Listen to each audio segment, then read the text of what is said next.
Hello everybody, Amita Sharma from मैडो computers. आइए आज हम हेडर फाइल बनाना सीखते हैं और फिर हम हेडर फाइल बनाकर फंक्शन को किसी दूसरी नॉर्मल फाइल में कॉल करना सीखेंगे। हेडर फाइल वो होती है जिसमें बनाकर हम बहुत सारे फंक्शंस को रख सकते हैं और फिर जब जरूरत हो, जिस भी प्रोग्राम में हमें आवश्यकता हो, तब हम उनमें से किसी भी एक को या अन्य सभी फंक्शंस को कॉल कर सकते हैं, यूज में ले सकते हैं। आपने सुना है, आप हर प्रोग्राम में stdio.h लगाते हैं, conio.h लगाते हैं। इसी प्रकार से और बहुत सारी हेडर फाइल्स होती हैं जो आप जैसे जैसे आपको आवश्यकता होती है वैसे वैसे लगाते हैं। जैसे आपको कोई ग्राफिक प्रोग्राम बनाना है, ग्राफिक यूज में लेनी है, तो आपको #include graphic.h लगानी होगी। जो मैथ्स के फंक्शन बने बनाए हैं, इनबिल्ट हैं, पहले से बना के रखे हुए हैं, वो फंक्शन हमें कॉल करने हैं। जैसे स्क्वायर कॉल करना है, क्यूब कॉल करना है, बना बनाया, तो फिर हमें वो जो होते हैं मैथ नाम की हेडर फाइल में होते हैं, तो हमें math.h हेडर फाइल को कॉल करना होता है। इस प्रकार से अब इस वीडियो से आप ये तो समझ ही गए होंगे कि हेडर फाइल्स क्या होती हैं और हम उनको इंक्लूड क्यों करते हैं। क्योंकि हम मेन प्रोग्राम जो भी बनाते हैं उसके अंदर आके कंपाइलर से कहते हैं कि आप उसको शामिल कर लो। जो हमने stdio.h जो है उसको शामिल कर लो, या मेड्रो नाम से जो मैंने बना रखी है हेडर फाइल मेड्रो.h, पहचान है .h इसीलिए देते हैं हम, उसको यहाँ पे शामिल कर लो, ताकि उसके अंदर जो फंक्शन हमने बनाए हुए हैं वो हम यहाँ पे कॉल कर सकें या यूज में ले सकें। तो अब हम हेडर फाइल के बारे में ये बहुत सी बातें समझ चुके हैं। बनाने के लिए हमें क्या करना था, बहुत सिंपल है। हेडर फाइल में जाके हमें मेन और #include और कुछ भी नहीं लिखना होता है। केवल हमें जो फंक्शन बनाने हैं उनको सीधा जो उसकी एक्टिविटी है, मीन्स उसका जो फॉर्मूला है, सीधा हमें उसको लिखना होता है और फंक्शन को डिक्लेयर करना होता है। एक तरह से प्रोटोटाइपिंग करनी होती है, क्या हम ये कहें, वहीं पे हम डिफाइन करते हैं सीधा एक तरह से उसको। तो हमें केवल वहां फंक्शन का डाटा टाइप, यानी फंक्शन से हम किस प्रकार का डाटा यूज में लेके काम करवाएंगे, न्यूमेरिकल लेंगे या डेट टाइप का डाटा लेंगे, कुछ डेट टाइप से रिलेटेड फंक्शन बना रहे हैं, या करेक्टर टाइप का फंक्शन बना रहे हैं कुछ, तो वो हम डाटा टाइप वहां पे बताएंगे और फिर फंक्शन को नाम देंगे और उसके बाद हम वहां पे उसके लिए वेरिएबल। तो आइए देखते हैं हेडर फाइल में C++ में जाके हम एक नई फाइल बनाएंगे खाली, और उसके अंदर हमें सीधा ये लिख लेना है। देख सकते हैं आप, हमें फंक्शन का टाइप बताना है और उसका नाम देना है। देख रहे हैं आप, इंट myCube, ब्रैकेट में हमने लिख लिया इंट और a और ब्रैकेट क्लोज कर दिया है। उसके बाद कर्ली ब्रास ओपन किया है और उसके अंदर हमने लिख दिया रिटर्न और ब्रैकेट में हमने लिख दिया a और ब्रैकेट क्लोज करके हमने कर्ली ब्रास क्लोज कर दिया। इसी प्रकार से दूसरा फंक्शन बनाना है, तो हमने इंट mysqr लिखा और ब्रैकेट में फिर वापस हमने इंट करके और a कर दिया है। क्योंकि हमारा वेरिएबल हम a ही रख लें, तो ये एक तरह से फॉर्मल आर्ग्यूमेंट्स हैं। मैंने बताया था कि फंक्शन जब बनाते हैं तो जो फंक्शन के वेरिएबल्स होते हैं उन्हें वेरिएबल्स नहीं करके कह के आर्ग्यूमेंट्स कहा जाता है। तो ये फॉर्मल आर्ग्यूमेंट है, फॉर्मलिटी के लिए मेमोरी में स्पेस बना रहे हैं। इनके द्वारा हम मेमोरी को कहते हैं कि आप तो इस नाम से एक स्पेस बना लो। लेकिन जब हम इनको फंक्शन को कॉल करते हैं तब हम कोई भी नाम दे सकते हैं इनको और कॉल कर सकते हैं। तो फंक्शन जब हम बनाते हैं तो जो नाम देते हैं वो हमारे आर्ग्यूमेंट एक्चुअल होते हैं। ऐसा इसलिए होता है क्योंकि अगर हमें पता ही नहीं होता, जब फंक्शन कॉल करते हैं तो हमें नहीं पता होता है कि उसके अंदर वेरिएबल क्या बनाया गया है।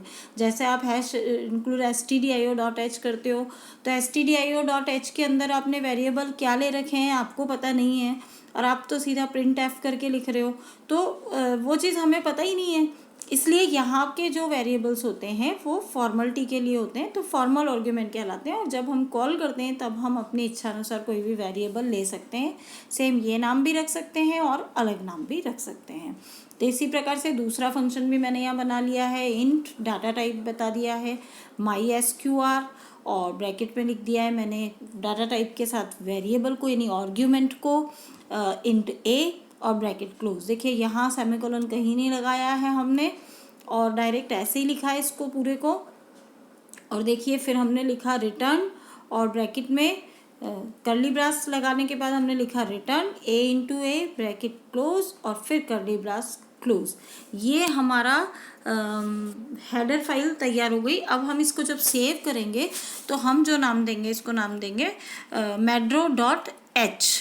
तो हम इसको सेव करके medro.h नाम देंगे और फिर हम आगे इसकी कॉलिंग जो है हमारी ओरिजिनल फाइल में, यानी हम एक दूसरी फाइल खोलेंगे, उस फाइल के अंदर जाके हम इसकी कॉलिंग करेंगे। तो आइए देखते हैं, हम आगे चलते हैं।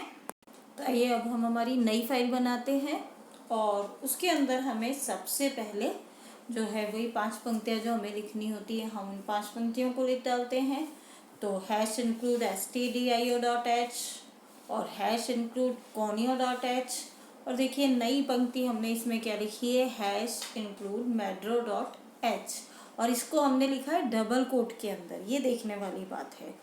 ये medro.h हमने इसलिए इंक्लूड की है क्योंकि हम फंक्शन जो हमने मेड्रो हेडर फाइल में बनाए उनको यहाँ पे कॉल करना चाहते हैं, उनको यहाँ पे हम यूज़ करना चाहते हैं, इसलिए हमने जो है medro.h इसके अंदर लिखी है।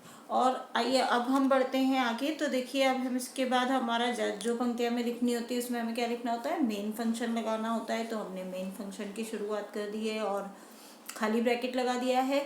इसी प्रकार से कर्ली ब्रास लगा दिया। यहाँ तक बिल्कुल कॉमन चीज़ है जो आप हमेशा करते हो, केवल इसमें medro.h एक नई लगानी पड़ी है हमें, और कुछ भी खास नहीं है। इसके आगे हम देखते हैं, जैसे कि हम कोई प्रोग्राम बनाते हैं, न्यूमेरिकल वर्क करते हैं या कोई कैलकुलेशन टाइप का या कुछ ऐसा जिसमें हमें कुछ इम्प्लीमेंट करना हो, इस तरीके का कोई कैलकुलेशन टाइप से कुछ करना हो, कॉपी पेस्ट कट पेस्ट या कुछ ऐसा, मतलब वेरिएबल वगैरह के साथ कोई मैनिपुलेशन करना हो कुछ लेके, तो उस स्थिति में हमें वेरिएबल की ज़रूरत होती है। तो जैसे कि अभी हम स्क्वायर और क्यूब निकाल रहे हैं तो स्वाभाविक है कि हमें वेरिएबल की ज़रूरत है। तो जो वेरिएबल की ज़रूरत है तो हमने एक वेरिएबल लिया और उसको नाम दे दिया हमने यहाँ पे x। तो वेरिएबल कैसे डिक्लेयर किया है आप देख सकते हैं, इंट x के आगे हमने सेमीकोलन लिख के वेरिएबल को डिक्लेयर किया है। और इसके बाद हम नीचे की तरफ देख सकते हैं आप scanf करके हम डबल कोट में %d और $m% लिख रहे हैं। ये जो हमने x लिया है ये हमारा फॉर्मल आर्ग्यूमेंट है। यहाँ पे आपको इस चीज़ को रिपीट करना है, सॉरी, ये हमारा एक्चुअल आर्ग्यूमेंट है। जब हमने medro.h बनाई थी तो वहाँ पे हमने a नाम दिया था, तो वो हमारा फॉर्मल था। हम वहाँ पे भी x वगैरह कुछ भी नाम दे सकते थे। और ये हमारा एक्चुअल है, यहाँ पे भी हम वो नाम भी दे सकते हैं जो हमने उस फाइल में दिया था और नया नाम भी दे सकते हैं। तो हमने यहाँ पे नया नाम दे दिया है और ये हमारे एक्चुअल आर्ग्यूमेंट है। रिपीट करें इस बात को ताकि आपको याद हो जाए।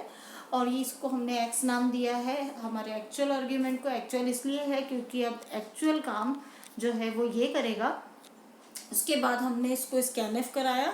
स्कैनएफ हमने इसलिए कराया क्योंकि जब तक हमारे पास x की वैल्यू नहीं होगी तो फिर क्यूब किसका निकालेगा। हम फंक्शन भी कॉल करेंगे तो भी हमने उसके अंदर स्कैनएफ नहीं लगाया था। हम चाहते तो स्कैनएफ वाली ये जो पंक्ति है इसको हम हेडर फाइल में भी लिख सकते थे, वहाँ जाके उसमें जो जहाँ हमने रिटर्न स्टेटमेंट लिखा था तो रिटर्न के जस्ट ऊपर हम इस लाइन को लिख सकते थे। तो फिर हमें यहाँ पर इसकी ज़रूरत नहीं पड़ती। तो ये हमने इस तरह से किया। हम अभी जब रन कराएंगे तो हम इस छोटे छोटे से चेंजेस को करके देखेंगे। और फिर हम देखिए अब हम फंक्शन को कॉल कर रहे हैं। कॉल करने के हमारे पास 2 तरीके हैं, या तो हम और वेरिएबल ले लेते yz और फिर हम करते y बराबर माई क्यूब और ब्रैकेट इस तरह से लिखते, z लेते z बराबर माई स्क्वायर और ब्रैकेट और वेरिएबल नेम इस तरह से लिखते हैं। तो हमने उसकी जगह डायरेक्ट कॉल कराया है, हमने इतना सारा लेने की कोशिश नहीं करी है ताकि हमें आसानी हो जाए प्रोग्राम समझने में। तो देखिए हमने सीधा स्कैनफ के बाद printf लिखा है, %d लिखा है और क्यूब बराबर हमने इसलिए लिखा है ताकि वहाँ पे हमारे सामने लिखा हुआ आएगा क्यूब बराबर सी, बिल्कुल ऐसा कैसा हमारे सामने लिखा हुआ आएगा। और उसके बाद हमने कॉल किया है फंक्शन को, देखिए ये हमारी कॉलिंग कहलाती है माई क्यूब और ब्रैकेट में हमने एक्स यानी वेरिएबल का नाम लिखा है, आर्ग्यूमेंट का नाम लिखा है और फिर दोबारा हमने ब्रैकेट बंद किया है। ध्यान रखें इसके बाद इसमें आपको दिखाई नहीं दे रहा है लेकिन ये देखिए सेमीकोलन लगाया हुआ है। इसी प्रकार से दूसरी पंक्ति में अब हम दूसरे वाले को कॉल कर लेते हैं। तो अब की बार देखिए मैंने इसको थोड़ा सा उल्टा लिख दिया, डबल कोट के अंदर स्क्वायर बराबर %d double quote post comma और यहाँ हमने ये देखिए माई क्यूब और माई SQR के नाम वही होने चाहिए जो आपने metro.h के अंदर यानी आपकी हेडर फाइल के अंदर लिखे हैं और वो यहाँ पे फिर वापस हमने सेम ऊपर की तरह से सारा प्रोसेस लिख दिया है। और उसके बाद हमने गेट ch लगाया है, ब्रैकेट लगाया है, सेमीकोलन लगाया है और कर्ली ब्रेस क्लोज किया है। गेट ch का पूरा नाम होता है गेट कैरेक्टर। यदि आपका प्रोग्राम रन कोई एरर भी नहीं दे रहा है लेकिन कुछ होता है और वापस स्क्रीन में आपके सामने आ जाता है तो फिर आप गेट ch लगाएं। गेट ch स्क्रीन को थोड़ी सी देर के लिए रोकता है, जब तक हम कोई वैल्यू नहीं डाल देते, कीबोर्ड से कोई भी की प्रेस नहीं कर देते हैं, तब तक ये हमारे परिणाम को रोक के रखता है और जब हम कोई भी की दबाते हैं तब फिर हमारे प्रोग्राम की तरफ वापस आता है। तो इसके लिए गेट ch का प्रयोग किया जाता है। Get ch means get character और ये हमारी C++ में जो है हमारी conio.h के अंदर होता है। मीन्स ये किसके अंदर होता है मैं ये भी आपको देख के बताऊंगी, आराम से दिखा के प्रैक्टिकली बताऊंगी आपको कैसे पता कि कौन सा फंक्शन किसके अंदर होता है।